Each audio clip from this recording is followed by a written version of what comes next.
Bonjour à tous. C'est difficile de vous voir. Je vous invite à ouvrir vos Bibles sur les textes qui se trouvent en Matthieu, chapitre 13, du verset 44 jusqu'à les 46.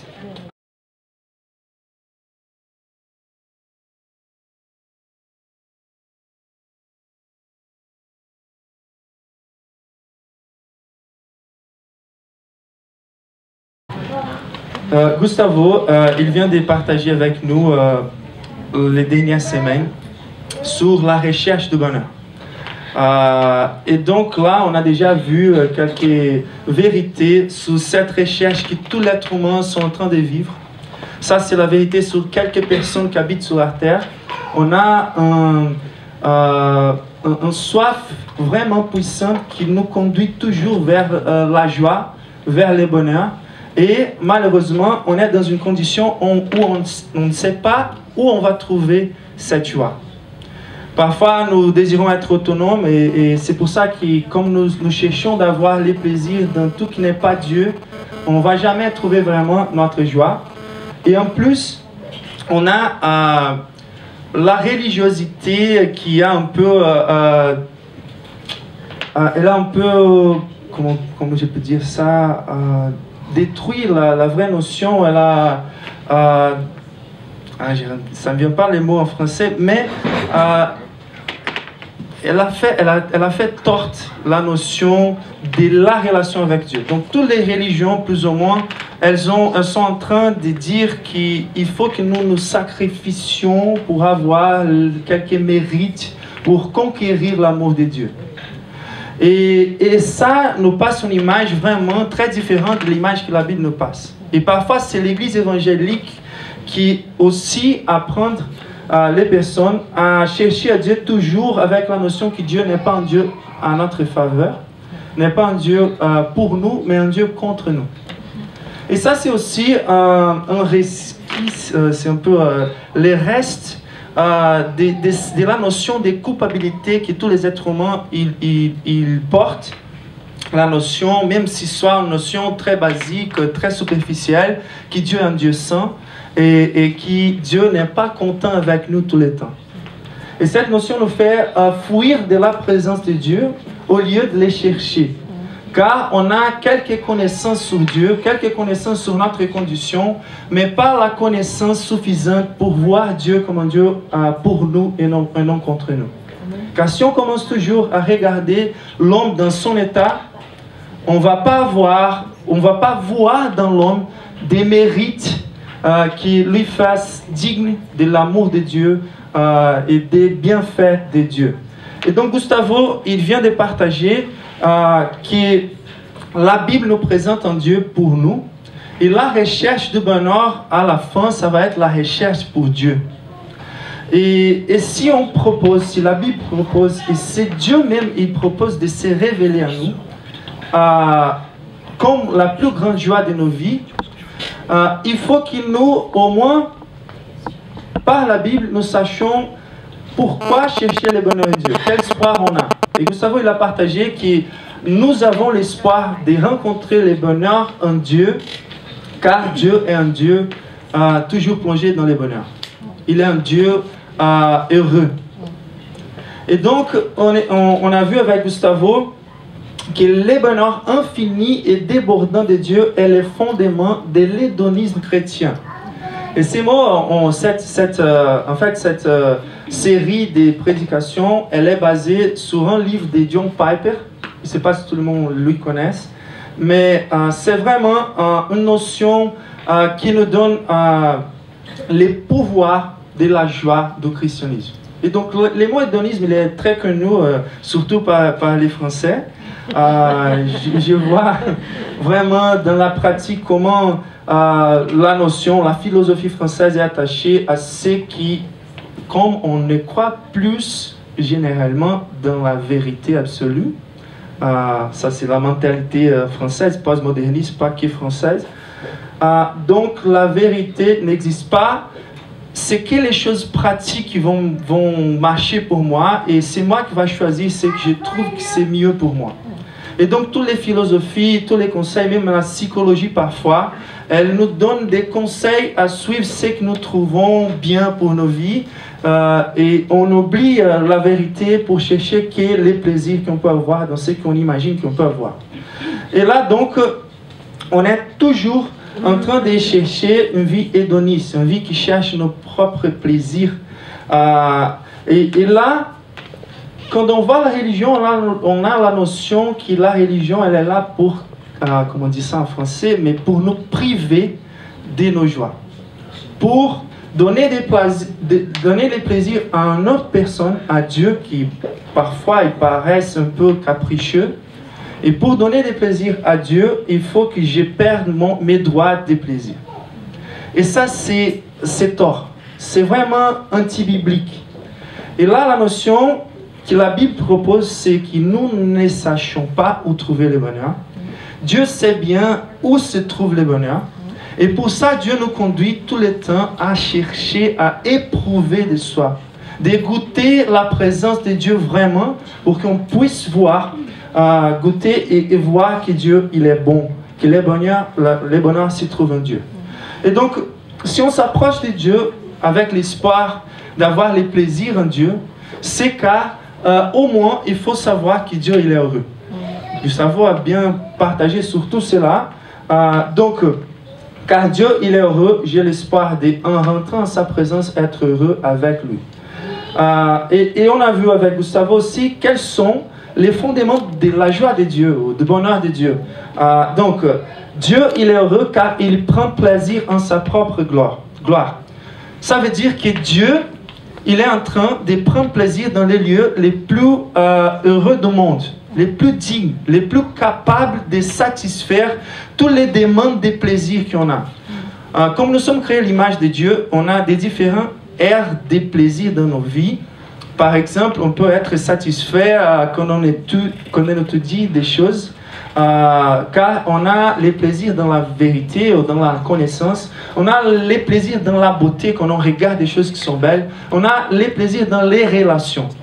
Et je pourrais dire dans plusieurs aires de nos vies. Mais le fait, c'est qu'en Dieu, on trouve les plaisirs pour satisfaire chaque ère de nos vies, tout d'un couple.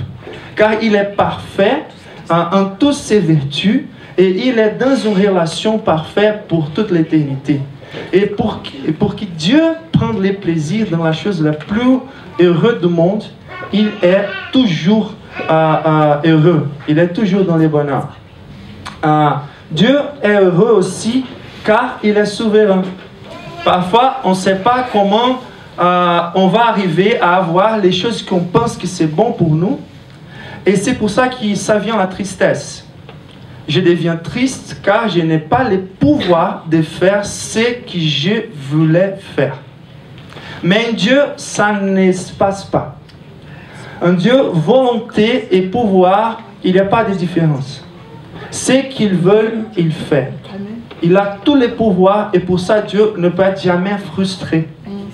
Et c'est pour ça que quand on s'approche de Dieu, il faut toujours savoir, même contre l'essence qu'on a, toujours qu'il va être contre nous, tout ça, quand on ramène les resquisses de la culpabilité, du péché, tout ça. Mais Dieu, il est toujours heureux.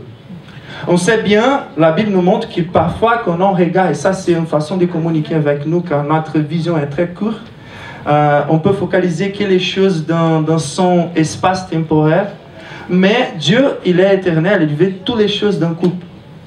Et c'est un peu difficile de comprendre, mais la Bible parle beaucoup, un peu sur pas beaucoup, mais elle parle un peu sur la tristesse de Dieu, qui parfois, quand Dieu il regarde un événement qui se passe ponctuel dans l'histoire de l'humanité, il a de la tristesse. Jésus, il a pleuré quand il a vu la mort de Lazare. Mais, en même temps, quand Dieu il regarde tous les plannings qu'il a développés, toute l'histoire de l'humanité, il est, à la fin des comptes, il est un Dieu dans le bonheur. Il est heureux. Et donc, il a ses pouvoirs souverains de faire que toutes les choses qui en soi, elles sont mauvaises, il contrôle, il gouverne pour que toutes les choses puissent coopérer par la manifestation de sa gloire, par la joie des hommes. Amen. Donc, Dieu, il est heureux car il est souverain. Et donc, à la fin, les bonheurs de Dieu, c'est un bonheur qui déborde. Donc, Dieu ne nous a pas créés car il avait besoin de plus de gens pour se relationner. La notion que Dieu dépend de nous n'est pas du tout biblique. Son plaisir, il a débordé dans l'éternité. Les personnages principaux de la Bible ne sont pas les êtres humains. C'est Dieu et sa gloire. Car Dieu, il zèle pour ce qui est bon. Et s'il ne zèle pas, pour ce qui est bon, il laisserait un mensonge s'y passer dans l'univers. Il nous laisserait chercher les choses qu'on pense qu'on va avoir les bonheurs dans ces choses, mais à la fin, on ne va pas avoir des bonheurs dans ces choses. Et c'était Dieu qui laisserait, par exemple, on croire que l'argent peut nous amener de la joie. Mais Dieu et les psaumes, ils sont toujours en train de nous montrer combien Dieu il est glorieux et combien la présence de Dieu est suffisante. Et c'est pour ça que l'Église, elle ne peut pas même ressauter plus les besoins humains que la gloire de Dieu. Car parfois, on a les soucis très pratiques de faire les vérités bibliques être traduites dans la vie pratique. Ça, c'est bien, ça va se passer toujours. Mais ça fait que les églises pensent d'abord aux gens avant de penser à Dieu. Mais la gloire de Dieu, elle est suffisante en soi pour nous remplir pleinement. Et là, bien sûr, ça va devenir pratique, mais c'est car la gloire de Dieu déborde. Il crée des êtres humains avec la capacité de se profiter de lui. Et c'est pour ça que Dieu nous a créés. Pour nous faire partie de sa communion éternelle. C'est pour faire nous un avec Dieu, avec la Trinité. Ça, c'est assez fort. C'est de pouvoir se rapporter à les vertus de Dieu, à la gloire de Dieu. Et c'est pour ça que cette joie, elle a débordé. Donc, pourquoi je ne peux pas être heureux dans tout ce qui n'est pas Dieu? Car Dieu nous a créés pour se profiter d'une joie infinie. Et toutes les choses qu'on cherche, c'est fini. Car Dieu a créé les choses finies comme un moyen de montrer sa sagesse, son amour, sa bonté, sa gloire. Et donc, ce sont tous des schémas qui nous montrent qui Dieu est. Et si je me suis arrêté qui est dans les choses, qui est dans les moyens, j'ai jamais aurait les plus grands plaisirs. Bon, donc, le bonheur de Dieu, elle est donc la base ou les fondements de la joie qu'on peut avoir en lui. Mais la Bible nous présente aussi une condition pour participer de cette joie. La condition, c'est la conversion. Et ça, c'est assez intéressant car parfois, on a des différentes notions de qu'est-ce que c'est la conversion. On a littéralement un métanoïa, ça veut dire un changement de mentalité. Mais dans la Bible, il y a toujours un mixte de la foi avec les repentir.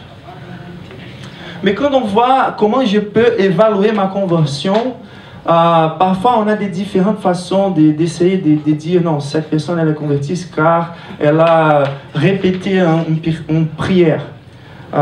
Et la Bible elle nous donne plusieurs critères pour évaluer la conversion. Mais aujourd'hui on va voir que la conversion elle n'est plus que la création d'un hédonisme chrétien. Qu'est-ce que je veux dire avec ça? La vraie conversion, c'est quand les personnes, comme on a lu dans ces textes, voient en Dieu un grand trésor, infiniment plus grand que tout ce qu'on pourrait chercher dans cette vie. Et c'est juste quand on comprend ça, qu'on est capable de, on peut dire, faire un checklist, ça se dit en français? Comment? Chèque en blanc. De tous les autres critères que la Bible nous présente comme les conditions pour évaluer nos saluts.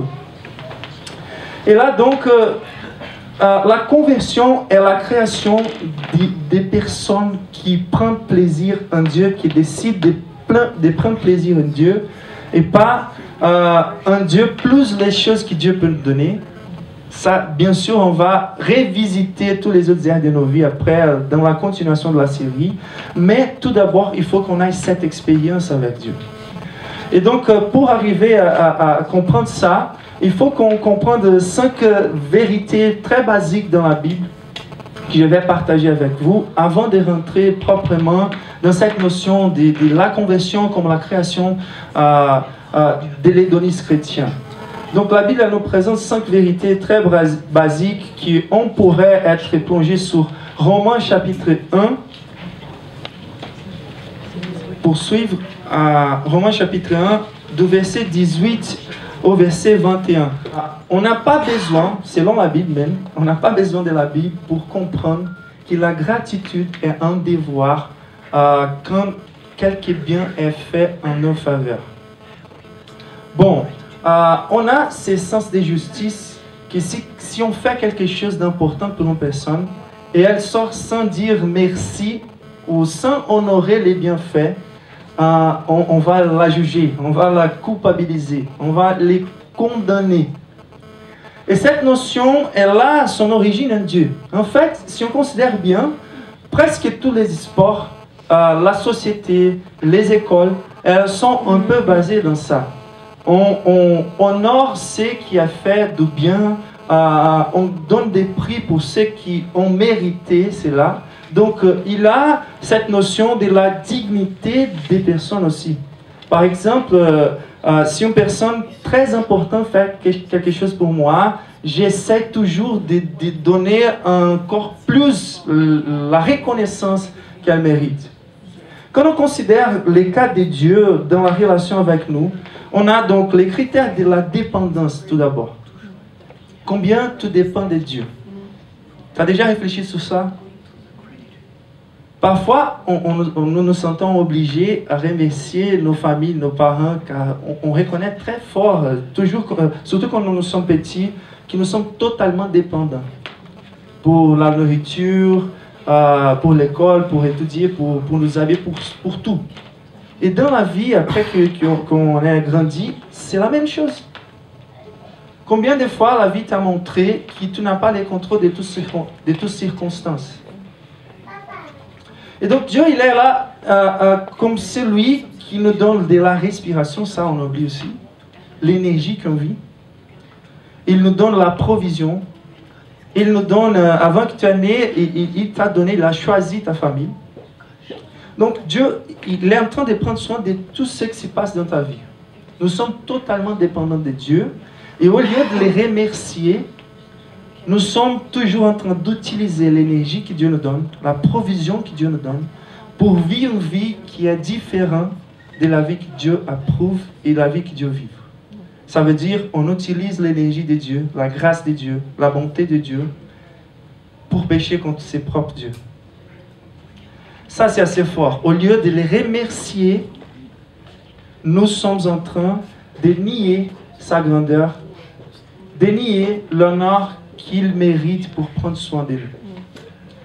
Là, donc, c'est la question de la dépendance. Après, si on considère la dignité, on n'aurait pas de temps pour dire ça. La dignité de Dieu, les créatures.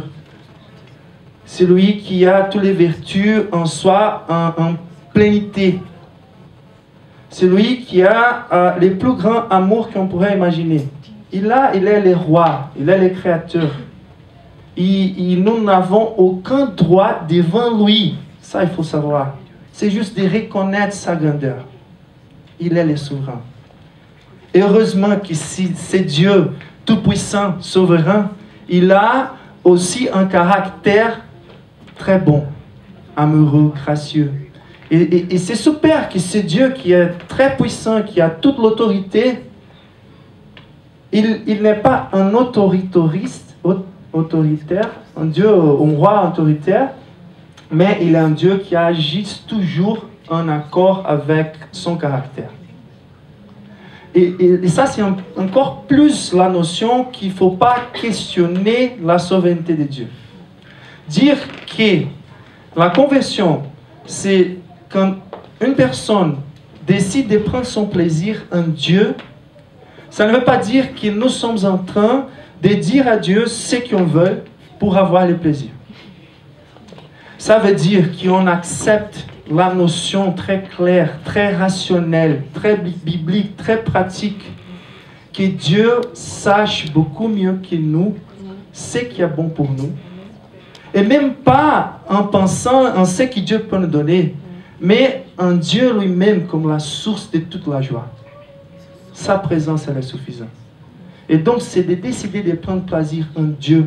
Et ce qu'il va ajouter à nos vies, ça va être donc la continuation, les additions de la joie qu'on peut prendre dans cette vie. Donc, la gratitude vers Dieu est un devoir de la nature humaine. L'homme est coupable pour ne jamais sentir la gratitude dans la mesure correcte. J'ai donné 2 critères, la dignité de Dieu et la dépendance qu'on a de Dieu. Mais il y a un autre critère, considérer les bienfaits qu'il a fait pour nous.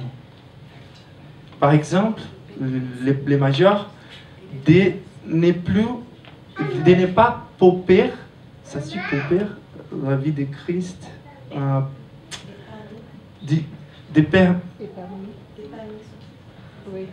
plusieurs s'il vous plaît, d'épargner, c'est ça? D'épargner, de ne pas épargner, c'est ça? De ne pas épargner la vie de son propre fils pour nous retirer, pour nous libérer de la condition, de la privation de sa présence. Donc là, on peut considérer tous les faits que Dieu fait pour nous tous les jours. Ses miséricordes se renouvellent sur nous chaque matin. Mais quand on considère ces bienfaits-là, on dit, j'ai jamais eu l'essence de gratitude à hauteur de ce que Dieu fait pour moi. Et donc là, la Bible nous dit que si on est en train de voler l'honneur de Dieu, nous sommes en train de diminuer la gloire de Dieu, car les intentions de Dieu en tout ce qu'il fait vers nous ou pour nous, c'est de créer en relation tous les bienfaits de Dieu en notre direction. Ce sont des bienfaits pour nous approcher de lui, pour nous permettre de voir combien il est glorieux. Et si on nie ça, si nous sommes en train de nier tout ça, nous sommes en train de cacher la gloire de Dieu. Et ça, c'est assez fort. C'est comme nous étions en train de dire aux personnes qui nous cerclent que nous sommes plus importants que Dieu, ou que les choses que nous aimons, que nous cherchons sont plus importantes que Dieu, que nous avons les mérites par la conduite de nos vies. On oublie qu'on n'a pas le contrôle des circonstances. On devient arrogant, on devient orgueilleux. Et là, donc, on tombe sur la condamnation de Dieu. Là, on peut lire le texte qui dit « La colère de Dieu se révèle du ciel contre toute impiété et toute injustice des hommes qui, par leur injustice, tiennent la vérité prisonnière. Car ce qu'on peut connaître de Dieu est évident pour eux, puisque Dieu leur a fait connaître. En effet, les perfections invisibles de Dieu, sa puissance éternelle et sa divinité se voient depuis la création du monde. On n'a pas besoin de la Bible pour savoir ces choses. C'est naturel de voir la présence de Dieu dans le monde. Elles se comprennent par ce qu'il a fait. Ils sont donc inexcusables. Puisque tout en connaissant Dieu, ils ne lui ont pas donné la gloire qu'il méritait en tant que Dieu. Et ne lui ont pas, qu'est-ce que la Bible dit? Montré reconnaissance. Donc, montrer des reconnaissances, au contraire, ils se sont égarés dans leur raisonnement et leur cœur sans intelligence a été plongé dans les ténèbres. Donc nous sommes condamnés selon la Bible, car au lieu de répondre aux bienfaits de Dieu, à la notion de la présence de Dieu, avec des exaltations, des reconnaissances, nous tournons nos dos et nous devenons orgueilleux. Et là, la Bible nous dit donc que nous sommes condamnés et la colère de Dieu se déclenche sur nous quand nous n'exprimons pas une vie de gratitude. Et là, c'est la pire nouvelle qu'on pourrait donner aux personnes. Nous sommes une race qui sommes responsables pour être privés de l'unique chose qui peut remplir pleinement notre soif de bonheur. La présence de Dieu. Nous sommes séparés de Dieu. Nous sommes condamnés. Et on a cette notion naturellement. Les évidences de la nature sont suffisantes pour qu'au jour où on arrive devant les trônes de Dieu, et il ne va pas, je ne sais pas s'il va faire ça, mais il ne va pas avoir besoin de prendre la Bible pour nous culpabiliser. Il va nous faire des questions. Est-ce que tu n'as pas eu des évidences suffisantes pour voir que je suis un Dieu qui t'est rempli de biens? Est-ce que tu n'as pas exigé des personnes qui sont autour de toi une posture de gratitude et de reconnaissance quand tu les as fait les biens et tu les as culpabilisés tout le temps pour ça? Est-ce que tu as déjà considéré ce que j'ai fait pour toi, ma dignité? Et comment tu réponds à ça? Et pour ça, nous serons condamnés. Mais la Bible aussi, elle continue. Et c'est Dieu donc qui naturellement a cette colère contre les êtres humains qui diminuent sa gloire et qui ne lui cherchent pas. Dans son amour, il a développé en façon, la sagesse de Dieu a développé en façon que la colère de Dieu, que les hommes soient libérés de la colère de Dieu, sans compromettre sa droiture. Donc là, Dieu, dans la croix, quand on voit Jésus, il est en train de souffrir dans notre lieu la condamnation qu'on devrait souffrir. Plus que ça, dans la vie parfaite de Jésus, très reconnaissant, toujours nous conduit à remercier à Dieu, d'être reconnaissant à Dieu. Et Jésus, dans cette vie parfaite qu'il a vécue, c'était une vie pour aussi payer comme un substitut la vie parfaite qu'on n'a pas vécue, on n'a pas comment vivre. Et donc, là, dans la croix, Dieu, il justifie, ça c'était le pire problème de Dieu avec l'histoire de l'humanité.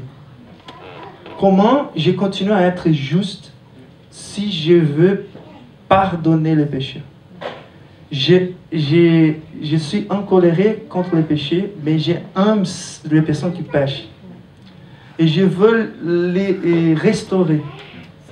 Je veux qu'ils puissent à nouveau être dans ma présence. Mais je ne peux pas juste pardonner, sinon je deviens injuste. Et donc, il justifie son pardon dans la croix. Et c'est pour ça que quelqu'un a déjà dit que quand les chrétiens cherchent la significance de l'amour, il ne va pas au dictionnaire, il va au calvaire. Comment ça se dit? Calvaire. Calvaire, c'est ça. Et donc là, Dieu a développé une manière de nous livrer de sa haine sans compromettre sa droiture. Et donc la conversion est la seule condition pour bénéficier du salut. Pour participer dans les mérites que Christ a accomplis dans la croix, il faut que nous nous convertons, qu'on passe par la conversion. Et là, la Bible, donc, on va revenir tout vite. Je vais juste mentionner quelques textes de comment on peut évaluer la conversion.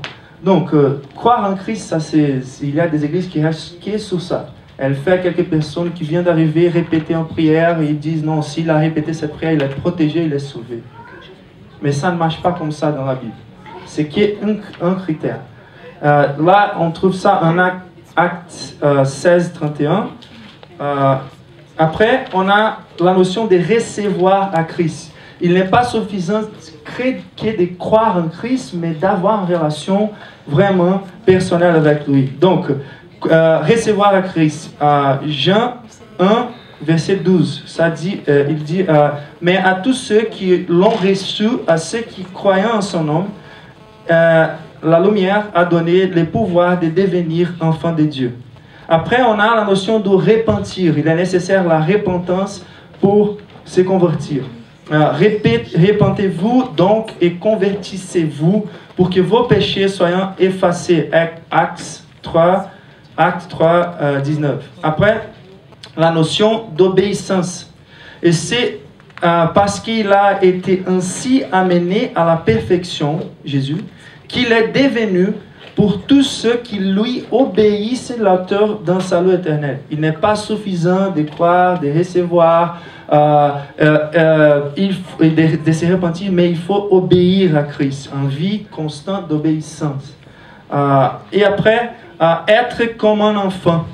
Matthieu 18, 3, et dit, vraiment, je vous l'assure, si vous ne changez pas d'attitude et ne devenez pas comme des petits enfants, vous n'entrerez pas dans le royaume de Dieu. Nier à soi-même, donc la Bible nous dit par exemple, Marc chapitre 8, 34, là-dessus, Jésus appela la foule ainsi que ses disciples et leur dit, si quelqu'un veut me suivre, qu'il renonce à lui-même, qu'il se charge de sa croix et qu'il me suive. Là, on est en train de marquer ce que les églises sont en train d'accomplir n'est pas accompli. Et donc, maintenant, ça reste très peu d'églises qui prêchent tout ça comme critère de conversion. Car parfois, c'est que des bonheurs dans la vie pratique quotidienne, que des prospérités, tout ça. Non, mais ici, il faut nier à soi-même. Ça, c'est au contraire un peu de l'hédonisme selon les mondes. Après, il continue, il dit, aimer Dieu plus que la propre famille. Et ça, c'est dur. Mais c'est comme la Bible nous présente les critères de conversion. Là, elle dit, celui qui aime à son père ou sa mère plus que moi n'est pas digne de moi. Celui qui aime son fils ou sa fille plus que moi n'est pas digne de moi. Ça, c'est fort. Et là, quand on regarde Abraham qui a réussi, presque réussi, car Dieu l'a sauvé au dernier moment, mais Abraham qui a pris Isaac et il était en train de tuer son propre fils. Et là, il montrait vraiment à Dieu qu'il aimait Dieu plus que quelque chose qu'il pourrait avoir. Et là, c'est fort, c'est fort. Et après, aimer la venue du Christ. Est-ce que vous êtes plus attaché à ce monde-là qu'attaché à la gloire qui va venir? Et donc, la Bible nous dit, désormais, la couronne de justice m'est réservée. Le Seigneur, les justes juges, me la remettra ces jours-là. Et non seulement à moi, mais aussi à tous ceux qui auront attendu avec amour sa venue. Je me rappelle un jour où mon pasteur, il a reçu un appel qui disait je pense que c'était un cousin qui venait de mourir. Et sa première réaction, ça me marquait très fort quand j'étais à côté, c'était de dire « Jésus revient tôt ». Et quand on voit les besoins, la réalité qu'on vit, qui en vrai c'est une illusion ici, la réalité c'est la réalité de la gloire, c'est la réalité comme Dieu avait créé et planifié, on devrait désirer plus et être plus engagé avec la venue de Christ qui est en train d'aimer ce monde. Ne pas aimer les biens matériaux et après ne pas aimer les mondes. 1 Jean 2, 15, 16. N'aimez pas les mondes, ni ce qu'il y a dans les mondes. Si quelqu'un aime les mondes, l'amour du Père n'est pas en lui. En effet, tout ce qui est dans les mondes, la convoitise qui est dans l'homme, la convoitise des yeux et l'orgueil dû aux richesses, vient non du Père, mais du monde. Bon, ce sont des critères impossibles pour les efforts humains, pour que les efforts humains. Il y a donc une chose qui fait possible qu'on puisse remplir toutes ces conditions d'un seul couple. Qu'est-ce qu'il y a des connexions, quand on regarde la Bible, autant de critères qu'on puisse vraiment les accomplir. Et à la fin, c'est de décider rentrer dans la présence de Dieu. De s'arrêter d'essayer de conquérir l'amour de Dieu. De se sacrifier pour Dieu. Où Dieu trouve les plaisirs. Il y a la notion, je vais lire pour vous, en citation de Thomas Chalmers, il a développé une notion de qu'est-ce qui se passe vraiment dans la conversion. Il y a deux façons dont un moraliste pratique peut tenter de déplacer de son cœur l'amour pour le monde. Que ce soit par la démonstration de la vanité du monde, de sorte que son cœur sera prévalu pour retirer son regard d'un objet qui tout simplement n'est pas digne d'adoration, ou en fixant un autre objet, Dieu même, plus digne de son attachement. Ainsi, le cœur ne sera pas prévalu dans un contexte où l'objet démissionné n'aura rien pour les remplacer, mais dans la situation d'échanger une vieille affection pour une nouvelle affection. Il développe donc la notion de les pouvoirs expulsifs de nouvelles affections.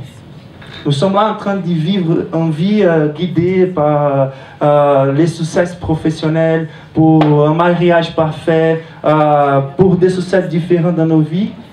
Mais quand on voit que Dieu il est suffisant, il rentre dans nos cœurs, tous les autres biens se tournent à relativiser.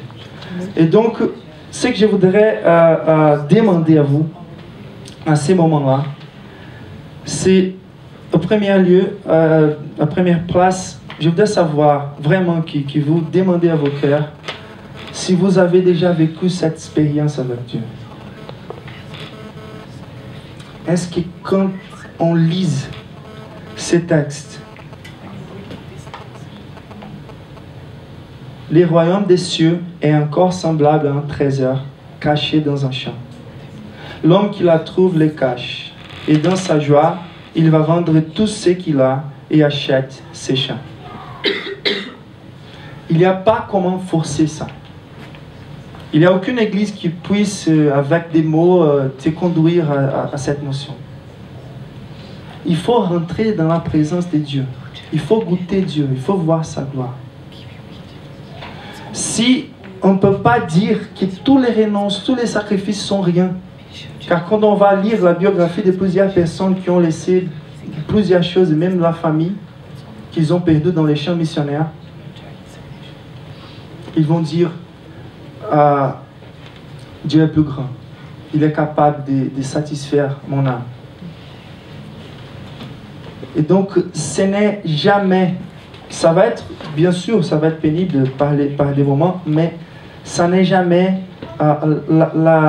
comment on dit ça en français, mais l'échèvement, c'est la gloire. La notion du christianisme n'est pas... on était en train de parler sur ça hier, moi et un pasteur qui est ici, ami brésilien. Il disait que dans le christianisme, on est en train toujours dans les églises de regarder la fin. Oh, j'y vais arriver. Mais pour Dieu, c'est l'échèvement qui compte. Et c'est le bonheur dans l'échèvement. Et c'est Dieu qui contrôle tous les schémas. Et donc, c'est la présence de Dieu qui est suffisante pour nous remplir. Et donc, vous avez déjà vécu ces moments.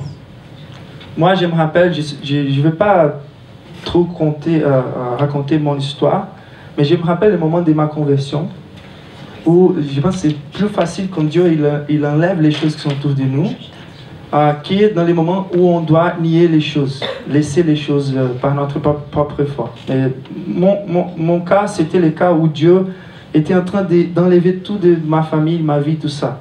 Donc, on est devenu je vais faire très court, mais là, nous, aujourd'hui, ma famille a presque perdu tout dans les sens financiers. Mon père, j'ai été créé par ma mère, mais mon père, à ce moment, il était en train de s'approcher et il a donc, il a découvert qu'il avait le sida, c'est ça en français, sida, il était mal. Et en plus que ça, donc j'étais toujours créé par ma mère, mais en plus il était en train de s'approcher de nous, il était emprisonné. Après, j'étais surfeur professionnel. Et c'était l'année où, à la fin de l'année, j'ai perdu tous mes sponsors. Je ne sais pas comment dire en français. Sponsors? D'accord. Et donc, tout ça était en train de se passer à ma vie, mais j'étais en train d'avoir la plus grande joie que j'ai jamais imaginée dans ma vie, que c'était la présence de Dieu. Et je me rappelle très clairement un moment où j'étais dans une église et il avait comme une campagne là, et il disait tout le temps, qui a un problème dans la justice, vient ici. Et j'y vais. J'allais. Après, s'il y a un problème de santé dans vos familles, venez là. J'allais. Après, ça c'était 5 ou 6 motifs et j'étais toujours là. Mais en même temps, j'ai regardé les personnes à mes côtés et je disais, comment ça? Ils sont tous en train de souffrir, en train de pleurer. Et j'ai dit que ça ne va pas être comme ça tout le temps. Mais dans mon cœur, j'avais les plaisirs dans la présence de Dieu. Il était là pour moi. Et ça a changé complètement ma vie. Et c'est ça qu'il faut qu'on comprenne. Et il faut avoir cette... Il faut prier pour ça plus que quelque autre chose dans la vie. Et à la fin, si tu as vécu ces moments, si Dieu est ton plus grand trésor, si Dieu vraiment est la source de ta joie, est-ce que tu continues à avoir ces plaisirs? Car ça, c'est assez important. Et donc, si tu n'as pas eu cette expérience, il y a des moyens pour y arriver. Tout d'abord, la prière. Il faut demander la présence du Saint-Esprit. Après, il faut étudier sur Dieu. Il faut chercher Dieu plus que l'autre chose. Dieu n'a jamais nié un cœur qu'il lui a cherché sincèrement. Il va venir te visiter. Et ça va te donner la notion beaucoup plus profonde de christianisme. Donc on peut chercher dans la Bible les vertus de Dieu. On a eu une expérience très forte avec les études des fondements de la foi cette semaine. On s'est arrêté avant la fin de l'étude pour prier en adorant, en exaltant à Dieu. Quand on était en train d'étudier ses vertus. Et c'était suffisant pour nos cœurs. Et donc il faut chercher dans la Bible ce qu'elle révèle sur les caractères de Dieu. Le fait que Dieu il est cette source de gloire. Et là donc, on va finir en lisant un texte de la Bible qui se trouve en Ésaïe 55, versets 1 à 3. Toute l'invitation biblique pour la conversion, c'est à la fin, regardez ça, une invitation à la joie. Parfois, on a des gens qui vont arriver vers nous et vont dire non, je suis plus spirituel, car je peux chercher à Christ sans avoir des intérêts personnels, sans avoir la volonté d'une récompense après. Mais est-ce que c'est ça que Dieu veut? La Bible dit que Dieu, il a plaisir en nous récompenser. Et il dit que les adorateurs qu'il cherche, en hébreu par exemple, il dit que Dieu, il est ce Dieu qui est nécessaire que celui qui cherche Dieu croit qu'il existe et qu'il récompense celui qui le cherche. C'est ça l'invitation de Dieu. Et c'est ça, en Ésaïe chapitre 55, 1 jusqu'à 3, qui dit comme ça. Vous tous qui avez soif, venez, voici l'eau. Et même vous qui n'avez d'argent, venez acheter et manger. Venez acheter sans argent. Oui, sans le paiement du vin ou du lait. Pourquoi dépensez-vous votre argent pour payer ce qui ne nourrit pas? Pourquoi travaillez-vous pour une nourriture qui ne rassasie pas? Écoutez, oui, écoutez-moi. Alors vous mangerez ce qui est bon. Vous vous délecterez d'aliments savoureux. Tendez l'oreille, venez à moi, écoutez-moi et vous vivrez. Amen. Amen.